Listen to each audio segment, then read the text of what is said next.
for life. The other critical window, which this book is about, is 9 to 25, where the architecture of the brain is really changing and shifting and reorganizing and pruning, making the brain once again very susceptible to environmental influences, and therefore also re-architecting the brain so you can help to develop those feeling, the emotional security that you may not have had a chance to help your child with in the first critical window.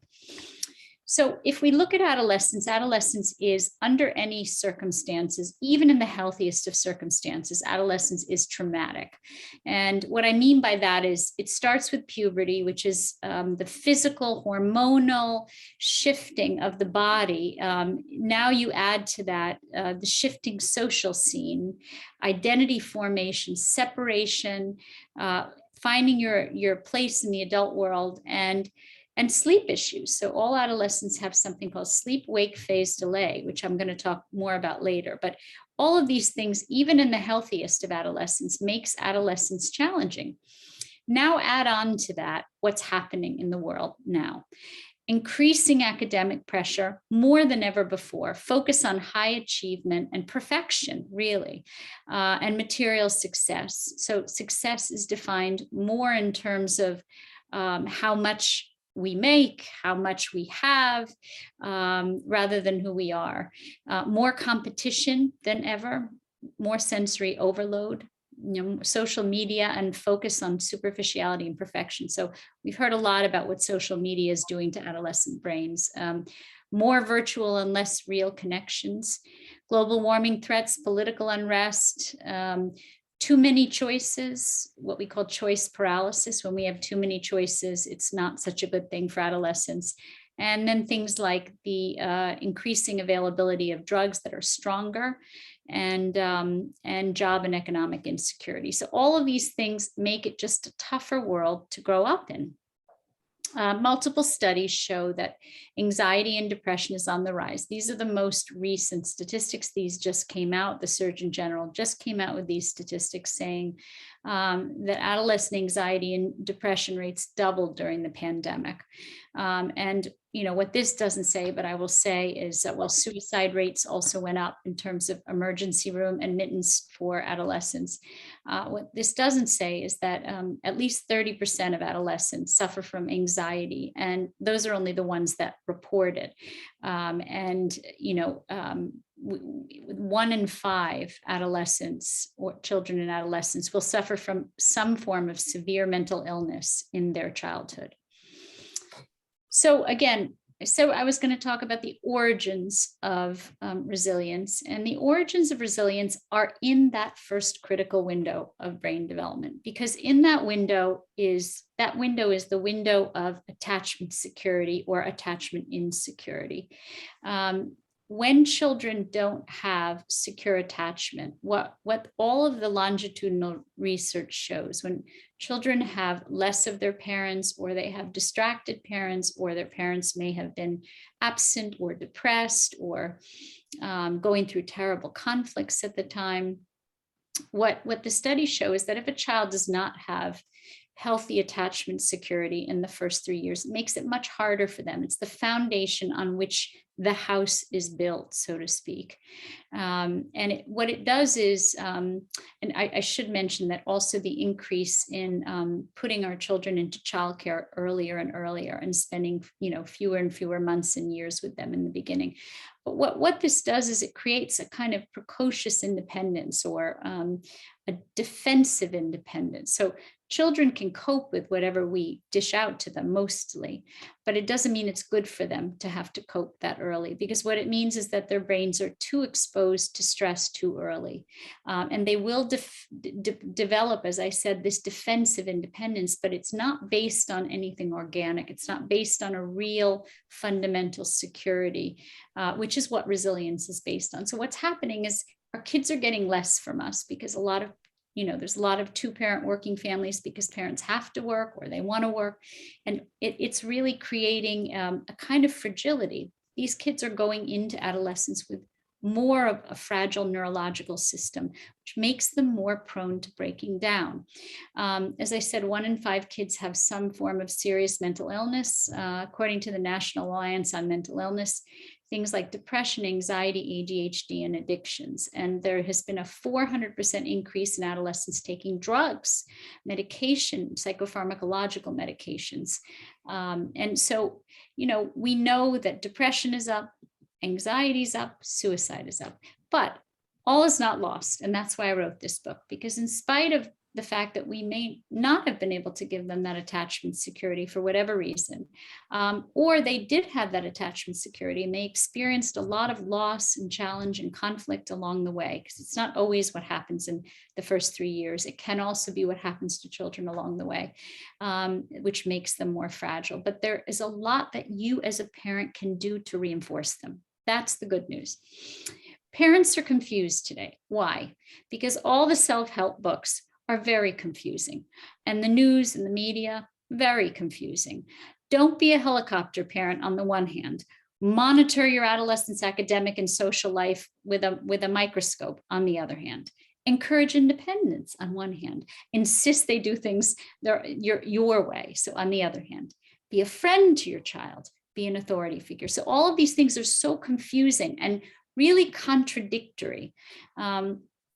I want to talk a little bit before we go on about resilience, just about the 3 normal stages of adolescence, just so there's an understanding when I talk about adolescence, what I exactly mean, because it's changed a lot, the term adolescence and the definition of it. So we know that it starts earlier and it ends later. It starts as early as 9 and it ends as late as 25. And that's based on the neuroscience research, which now, where we can really see the brain using instrumentation, we can see how the brain develops, and we can see that the brain is still reorganizing and pruning in this very, very long period of time. The good news again is the longer that period of time, the more influence you can have over your child. So let's talk about the 3 stages of normal adolescence. The first stage is early adolescence, is 9 to 13. It's what I like to call the exploration phase, because there's a lot of exploration going on. There's, as I said, pubertal and hormonal changes, accepting a new body, exploring new ideas, new friends, separating from parents, meaning pushing parents away. 9 to 13 is a real period of exploring your independence by pushing your parents away. And parents have a very hard time in this period, because they may have been very close to their young children. Suddenly their children don't want to see them, don't want to talk to them, don't want to spend time with them. But they're doing this kind of exploration of their independence. And as I said, exploring the world, exploring new friends. Middle adolescence, 14 to 18, is what I call the declarative stage, declaration. What that means is now they're separate from their parents, but they're trying to figure out who they are as individuals separate from their parents. So they're declaring themselves, they're declaring their gender, they're declaring their sexuality, their identity in so many ways. They're experimenting sexually. They're also trying to figure out who they are academically, where they fit in the pecking order academically. And then late adolescence, 19 to 25, or what I call confirmation, which is really a stage of personality and identity synthesis. It's when all of these things sort of come together. They're de-idealizing their parents. They're seeing them as real people. But most importantly, this phase is a phase of finding your place in the adult world. And what else is going on in adolescence that is just normal is something called asymmetrical brain development. And it actually is behind a lot of the behavior that you are seeing as parents in terms of your adolescent's behavior, that you always kind of scratch your head and go, why are they doing that? Asymmetrical brain development means that there are 2 parts of the brain that are racing ahead in development. Well, let's see, I'll go forward and then back. The parts of the brain that are racing ahead in development are the ventral striatum, which is what we call the reward center of the brain, which predicts, evaluates, and responds to rewards. It's very rich in dopamine. That is racing ahead in development, whereas the prefrontal cortex, or the emotional regulation part of the brain, is lagging behind in development. And the prefrontal cortex, which doesn't fully develop, it's the last part of the brain to develop at around 25, is responsible for impulse control, decision making, emotional regulation, judgment, executive functioning, perspective, all these important things that we're not seeing in our younger adolescents and wondering why. It's because their brain is actually in flux. And as Dan Siegel in his book talked about, it's like the car is all gas and no brakes, right? So the prefrontal cortex is the part that modulates the reward center. But because it's not happening, then what we're seeing with that asymmetrical brain development is more novelty seeking, more risk taking, more more sensitivity to sensory overload. So too much social media, too many drugs, too much alcohol, too much pornography. What happens is, and the research shows this, that because of this asymmetrical brain development, they've done research to show that with adults, if you show an adult, if you give them a video game with a little bit of stimulation, their brain responds a little bit. A moderate amount of stimulation, their brain responds a moderate amount. If you expose an adult to a lot of stimulation, their brain responds in kind. With an adolescent, when you give them a little stimulation, their brain responds a little. A moderate amount, it responds a moderate amount. But when you give an adolescent a lot of stimulation, sensory overload, their brain produces dopamine tenfold to that of an adult. So in other words, they have a tenfold increase in response to that. And that's because of this asymmetrical brain development, right? Again, the reward center is overly active. Now let's look at the other way in which asymmetrical brain development is affecting these adolescents' behavior. The limbic system, the amygdala, is a tiny little almond-shaped part of the adolescent's brain. It is responsible for, it's what we call the threat sensing part of the brain, and it basically controls stress reactions. It creates the fight or flight reaction. It's responsible for turning on and turning off cortisol and regulating dopamine. Now we know that the amygdala is very, very active, sort of like the ventral striatum is very active, with no prefrontal cortex or very little to regulate it. And what does that do? It keeps adolescents in a constant state of threat. And how does that express itself in their behavior? Well, it expresses itself with more self-consciousness, more sensitivity to criticism, and more intense reactions to social dynamics. And we can see this. It's one of the reasons that adolescents are so susceptible to social media and to anything that is critical or perfectionistic, or, that is going to be experienced by them, as I said, tenfold. Gender differences in brain development. Boys who produce testosterone, it's very closely connected. Testosterone is very closely connected to the activation of that reward center. So I said, even in girls and boys, the reward center is very active, more so in boys. And it leads to more risky behavior in boys. Boys seeming to not be connected, the consequences of their behavior not seeming to be connected to their actions. But it also means, in a good way, that boys are more motivated by rewards and have a harder time controlling the reactions to rewards. Girls, on the other hand, due to estrogen, their hormone, have a higher activation of regions associated with social processing. So what that means is, again, more self-conscious behavior, more compulsive behavior. Some gender differences there. So what is anxiety and depression? Since we talk a lot about our kids being anxious and our kids being depressed, and I think they've become such colloquial terms in society that we don't actually often think about what they mean. They're not sort of things in and of themselves. They are reactions to things that are deeper and dynamics that are deeper. For instance, anxiety and depression are both bodily reactions to chronic, intense stress and loss. Depression is what I call preoccupation over past losses, when we ruminate or are preoccupied with past losses. Anxiety is preoccupation and fear over future losses that have not occurred and may never occur. And that's important to remember, because then we can explore with our adolescents what those losses might be. Is it the divorce in the family that has caused them to be preoccupied with loss? Is it a friend who, switched friends groups and isn't paying attention to them anymore and has rejected them? Is it a boyfriend? Is it, is it a bad grade and or a series of bad grades, or failing a class that they can't get over? And anxiety, again, preoccupation with future losses that may never occur.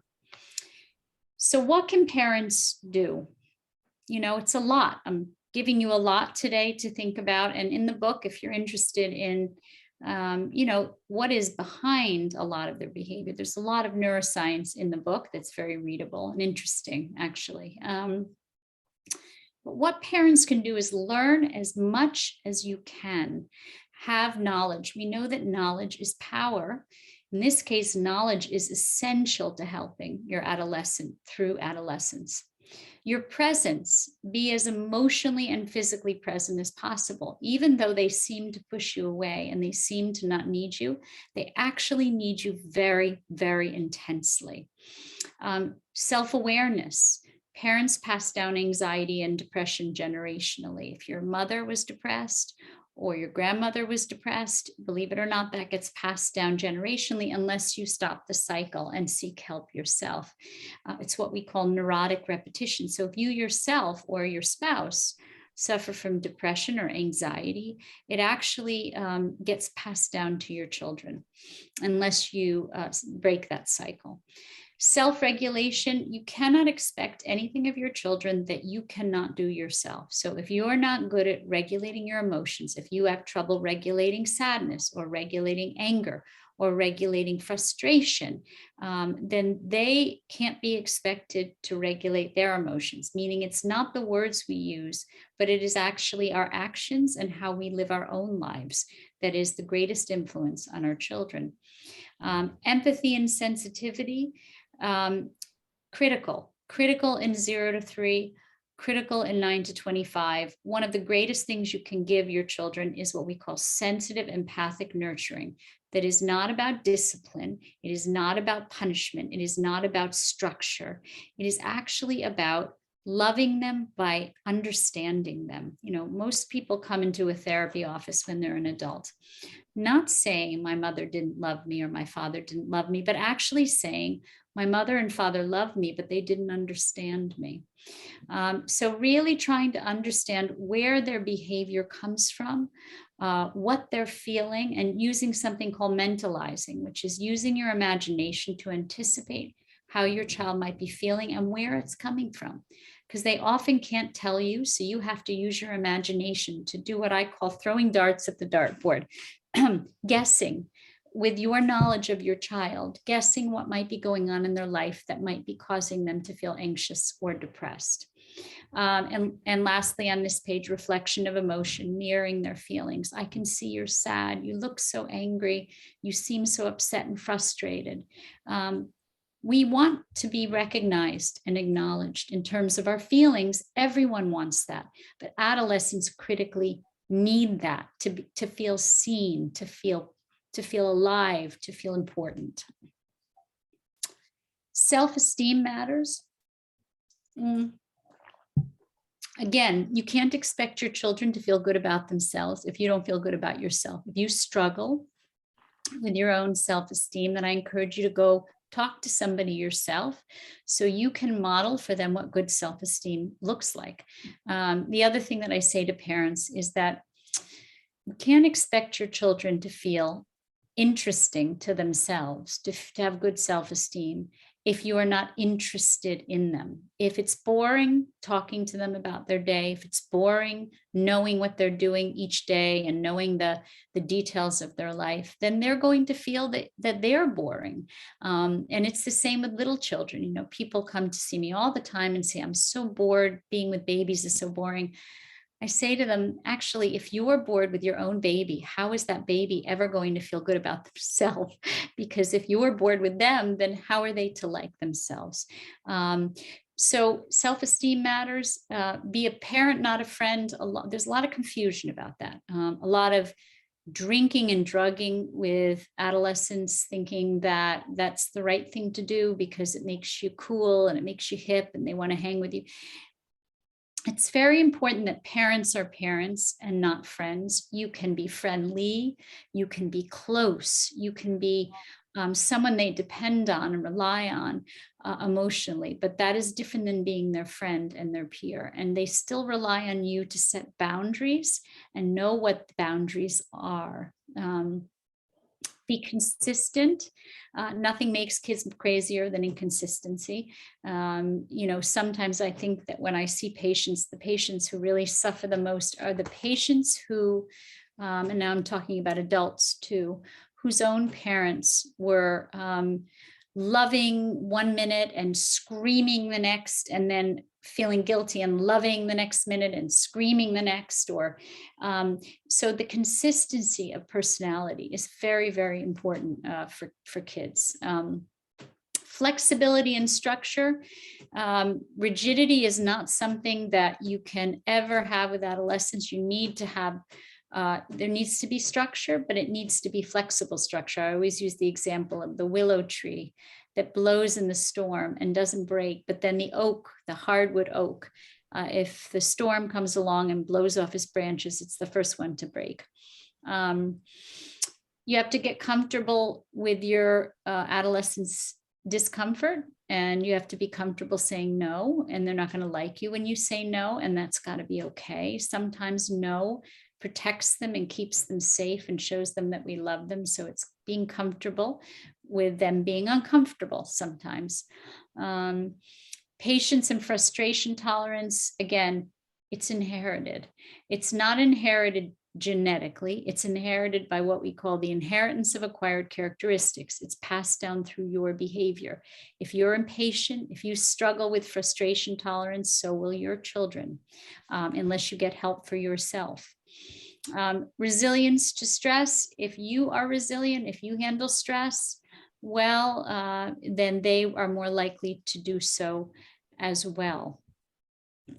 Interdependence. So our culture in this country is very focused on independence.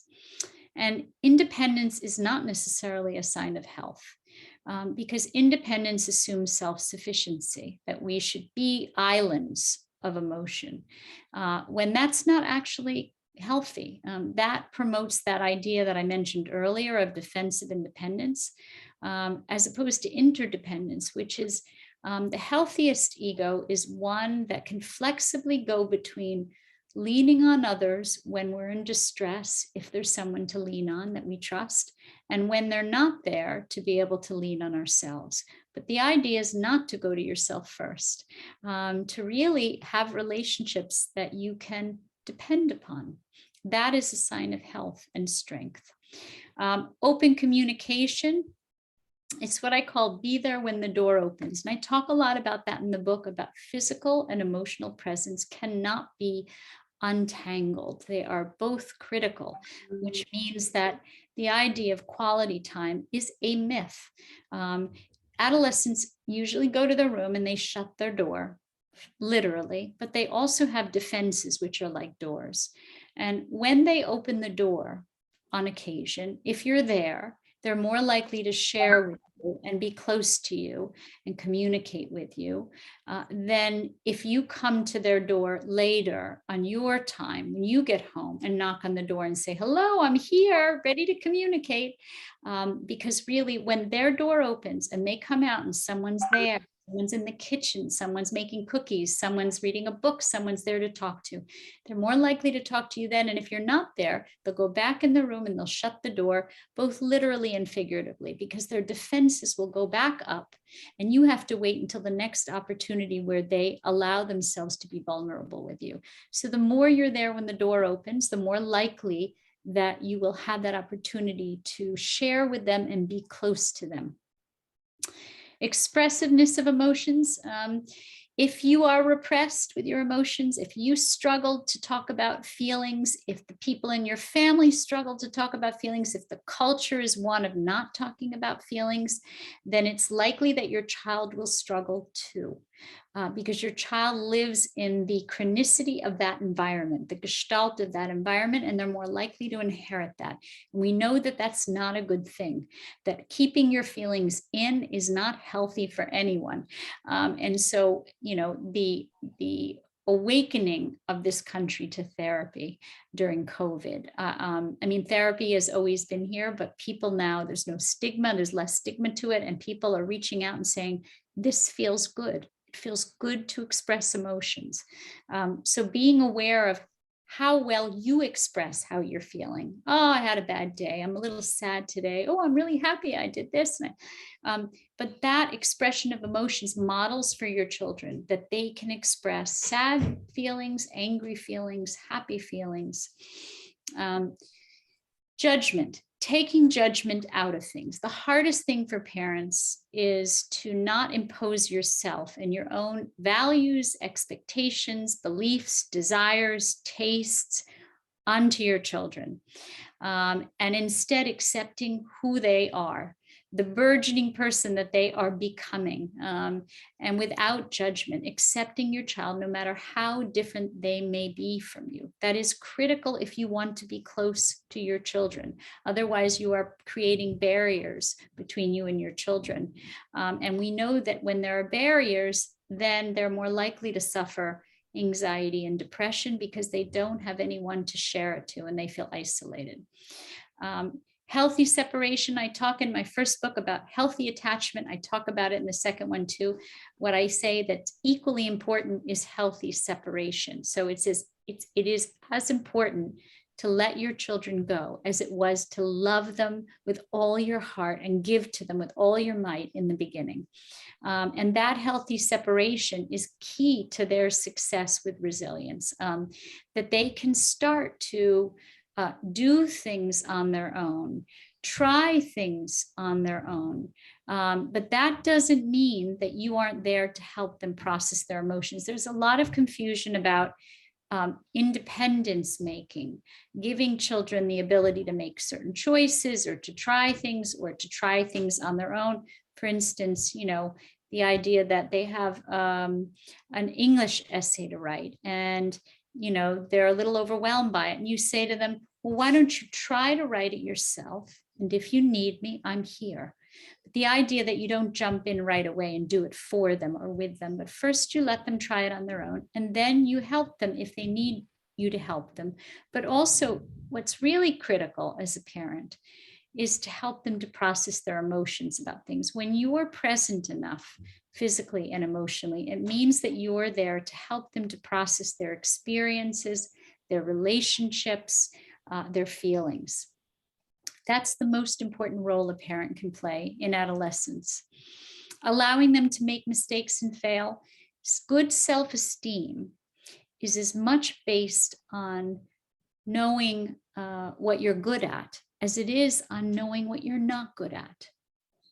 Good self-esteem is not believing you're good at everything. Good self-esteem is knowing what your limitations are and accepting those limitations and knowing what your strengths are. So as parents, if we invest in our children a kind of narcissism where we make them believe they can do anything or be anything, or they're fabulous at every sport and great at every instrument, when they're really not, because no one can be. And you don't need to bring this up to them. They will bring it to you. They will come to you and say, I don't like soccer. I'm not very good at soccer. And it is not then for you to say as parents, oh, you're wonderful at soccer, honey. Oh, what do you mean? You're the star of the team. that's going to promote a kind of, well, first of all, it makes them feel not understood by you, but it's also going to promote a kind of grandiosity. When in fact, you can say, that's okay. It's okay not to be good at everything. Maybe there's another sport you'd like to try that you feel you would enjoy more, or you'd be better at. Or so again, good self-esteem and resilience is based on, and the ability to deal with the limitations that life offers us, is the ability first to deal with our own limits. So allowing them to make mistakes, allowing them to fail, showing them that we make mistakes, and taking responsibility when we make mistakes, and showing them that we don't always succeed. Because remember, children idealize their parents until they don't. And so the idea that first they idealize them and then they de-idealize them. We want them to de-idealize you because they see you as, you know, successful, having resources, having money, having, you know, brilliant careers, having a big house, whatever they see. And they think they'll never be able to measure up. So when we show them our imperfections, when we show them that we make mistakes, that we fail, it helps them to feel that they can too. A few more: caring for yourself as a parent. A depleted parent is no good to an adolescent, and is very unavailable to an adolescent. So the idea of whether you have a young child or an adolescent, taking care of yourself. I mean, that may be, you know, reading a book for a half an hour. It may be going to the gym. It may be meditating, but you have to take care of yourself. Get help when you need it. My whole book is about how you are models for your children. They will model after you. And if you haven't worked on yourself to the degree that you need to, then you cannot expect them to come out with the things that we're talking about: good self-esteem, resilience, the ability to regulate their emotions. And I encourage all parents to think about what success means, because children feel so much pressure today. Parents maybe not always consciously are aware of how much pressure they put on children. There's enough pressure in their schools and in society and amongst their peers and amongst their peers' parents. So what I say to parents of adolescents is, it's your job to soften the harsh edges of your adolescent. Remember, I said that asymmetrical brain development is about intense self-consciousness and intense sensitivity to criticism. So we as parents have to really avoid being critical whenever possible. And if anything, soften the edges. So when your child comes home and says, I got a B or a B minus, mom, it's terrible, then you can say, well, tell me how you feel about it. And they tell you, and then you say, you know, I don't think that's so terrible. I think a B or a B minus is a good grade. B was always good when I went to school. So, you know, if you are the kind of parent who's like, oh my God, my child isn't getting A's, they need a tutor, they need a learning disability specialist, then you know where their pressure is coming from and where that anxiety is coming from. Redefining success as focusing on being balanced, having good relationships, having, as I said, a balanced life where academics is just a part of it, where it's better to do a little bit less well on your academics and have friends and have activities. Repairing a relationship with your child. Just a couple of things that I can say, that if you listen to this and you go, my God, so many interesting things, but I've done it all wrong. Here's some of the things you can do to repair it, the relationship with them. Admit when you're wrong and take responsibility for your mistakes. That's a really hard thing for a lot of parents to do. Be there as much as possible, physically and emotionally. More is more. The more you can be there, the more physically and emotionally present you are, the better off your relationship will be. Be patient. Repair takes time. As I said earlier, get comfortable with discomfort. They aren't always comfortable, and it isn't your job. There was an article in the New York Times that just came out that said it's not our job to make them happy. The truth is that we can't be happy all the time. Your children can't be happy all the time. And sometimes they're going to be sad, and sometimes they're going to be angry, and sometimes they're going to be frustrated. And it's okay. They're not going to be depressed because they're sad. They will get depressed if they feel that there's no one that understands their sadness. change your behavior and mindset. I say it in the last paragraph of the book, it's easier for your child to change if you can model that behavior. I have a few just policy and parent advocacy recommendations, and these are for you as parents, but also to think about in terms of what you can advocate for in terms of helping your children with resilience. As a parent, focus more on social emotional skills, focus more on relationships than schoolwork. Period. More focus and training on how to do nothing. Doing nothing as a family could be, sitting in the backyard and throwing a ball around and just talking or walking the dog or, meditating together or doing an exercise class. But the idea of it doesn't have to be anything very goal-oriented or very important to just be with your children. Self-regulation training. I really encourage parents to, I love the Calm app. I love Headspace, but I love the Calm app. And I encourage parents to do it for 10 minutes a day and to model it for their children so their children will do it 10 minutes a day. It's not the old TM, transcendental meditation, which takes a long time and a lot of time in your life. Now we know that you can do mindfulness training and little meditations in just 10 minutes a day. We didn't get to talk too much about sleep-wake phase delay, but I'll just mention that. Sleep-wake phase delay is a sleep condition that all adolescents have. It's a biological condition. It's why they don't go to sleep until 1 a.m. It's not a discipline issue that they don't go to sleep until 1 a.m. Actually has to do with the fact that they produce melatonin later in the evening.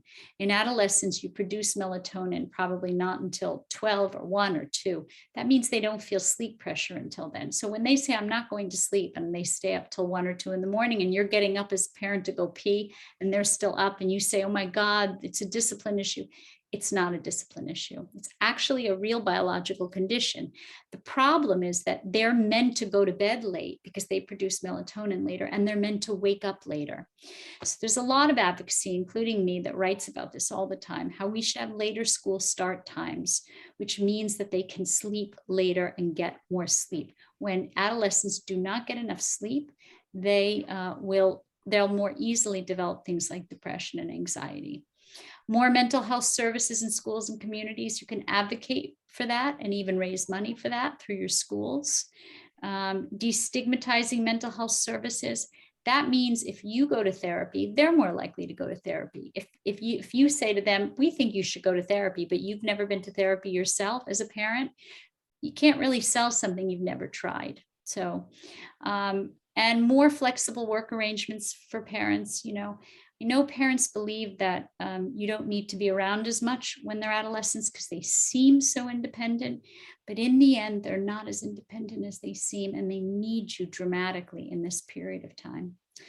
I'm actually going to stop talking because we have about 15 or 20 minutes. Michelle, I gave people a lot, blah.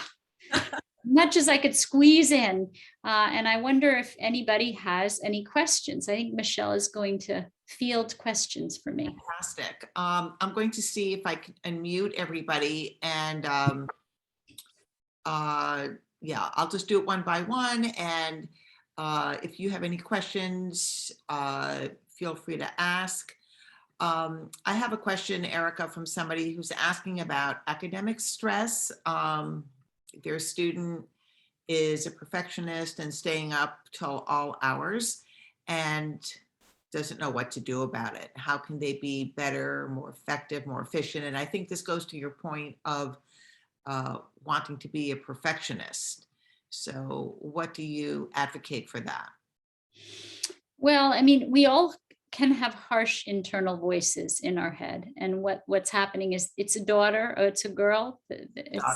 Yeah. So their daughter has very harsh internal voices that say that she has to be perfect or she's no good. And so the best thing that the parents can do is open the communication about what it means to do well in school, what it means to be successful, because this girl has it in her mind that the only way she can be successful and please her parents and be successful in life is to be perfect. And so once you crack that egg open, you can never put that egg back together. So you really want to take that apart and have discussions about what does it mean to be successful.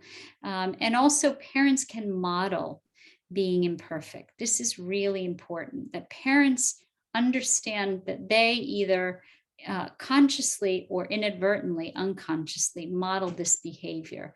If you are type A and you need to do everything perfectly and you're multitasking and you have to be fabulous all the time, then your children are going to model after you.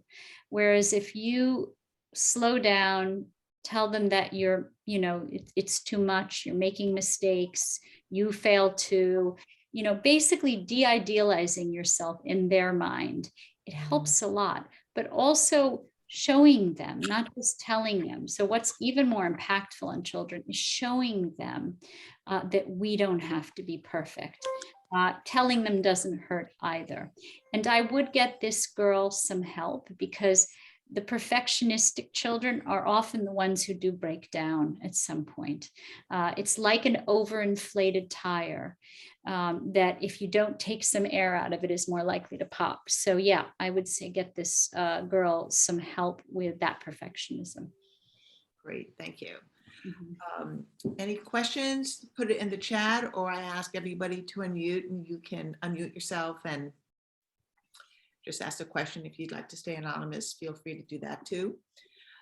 Erica, I think we might have mentioned this before, but I think it's a question that we here at S4 Study Skills we get it quite frequently, and so I'm going to ask it again publicly. And it's about a 9th grade boy who used to be doing great in school, and all of a sudden, not only is he not doing great, but the parents are concerned that he has lost his drive, his motivation.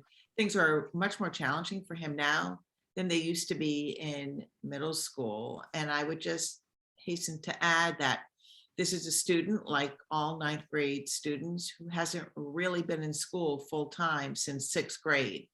And obviously, there's a big swath of time, you know, key critical developmental time that has gone by between 6th and 9th. I can't think of anything that's more dramatic, really. Can you address that a little bit?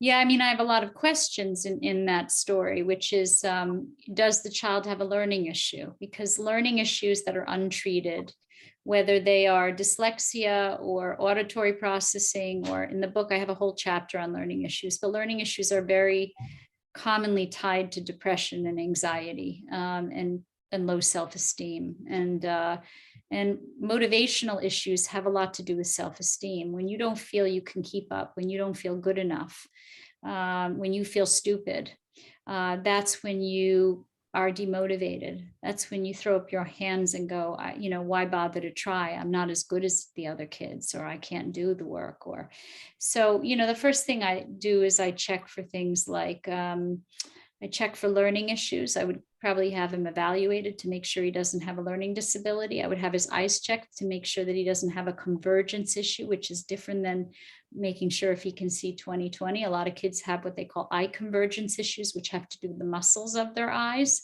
There's a special test, but you have to ask for it. An eye doctor will not do it if you don't ask for it.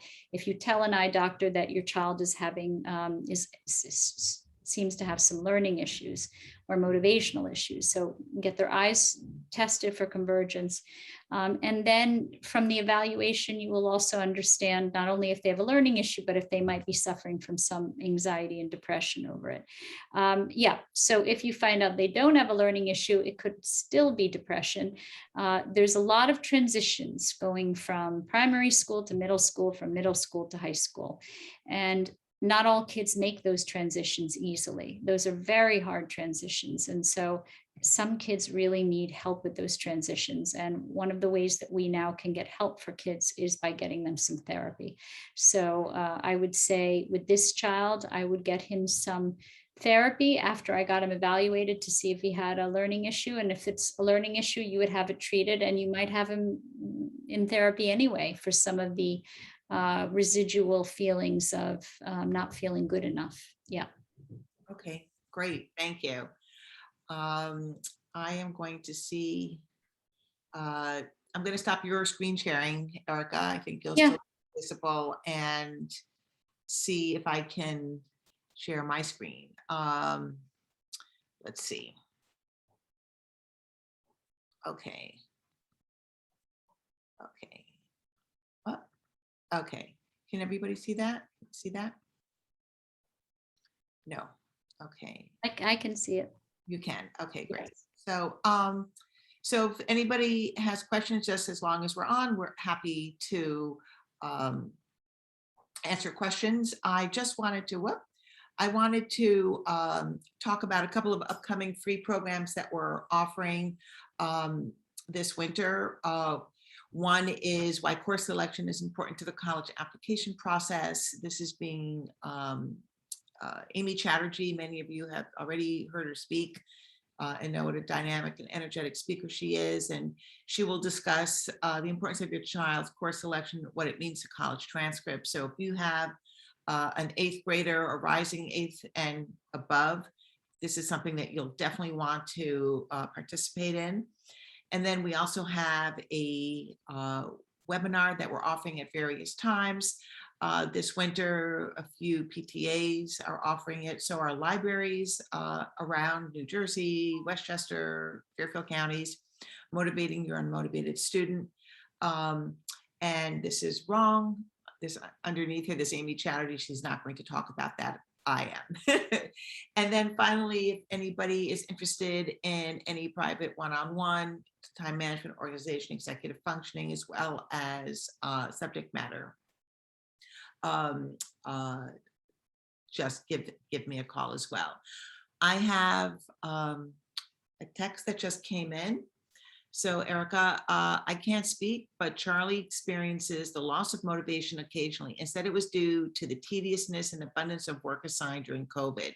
We call it COVID fatigue. The teachers are great, but they are a source of problems too.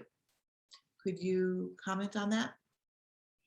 I can read it again if you'd like. Well, it's real. I mean, COVID fatigue is real.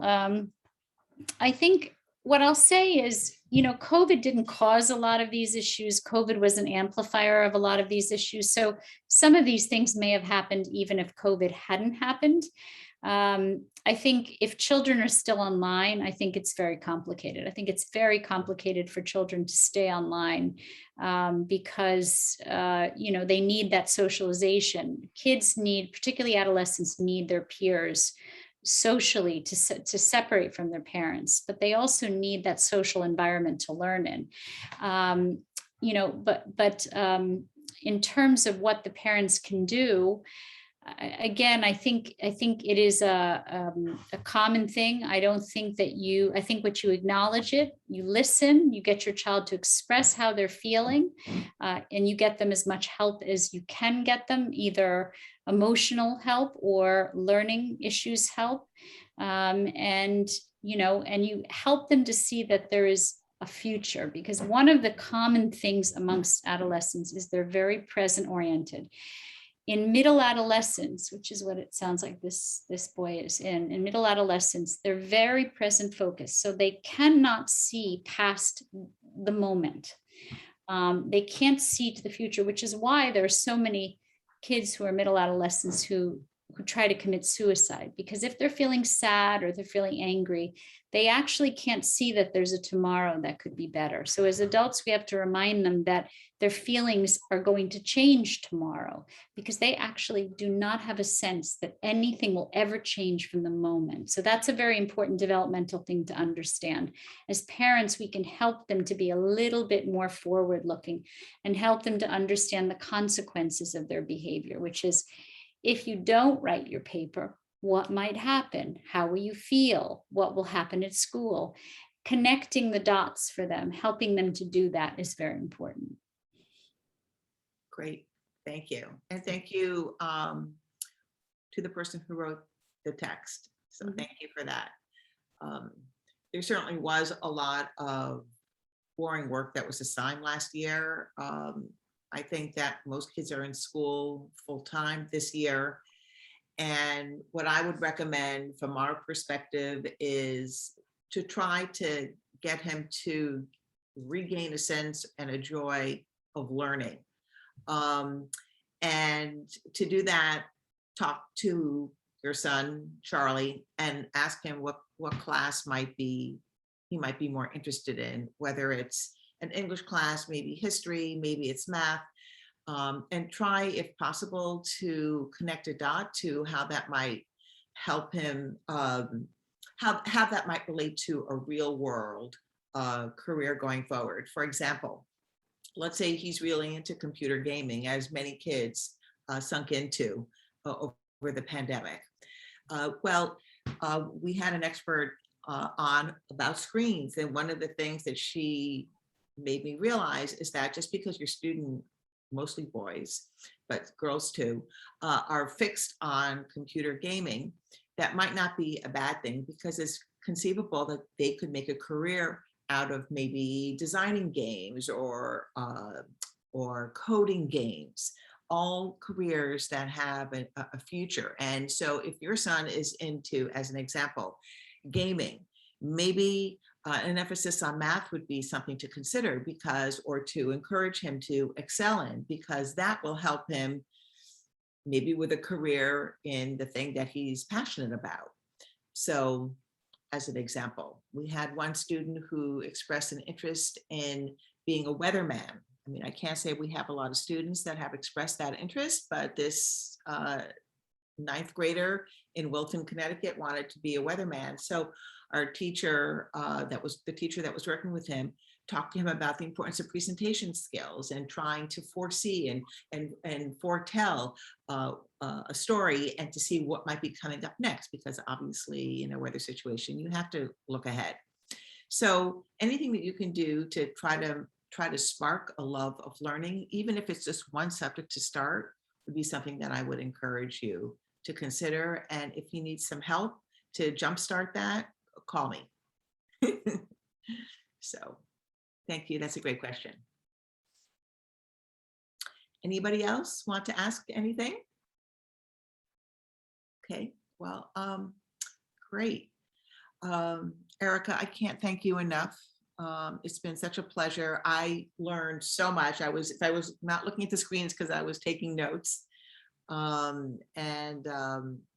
very much appreciate you giving up your evening for us. So thank you so much. Thank you for having me. My pleasure. My pleasure. Everybody, the name of the book is Chicken Little, The Sky Isn't Falling. I don't know if you can see that.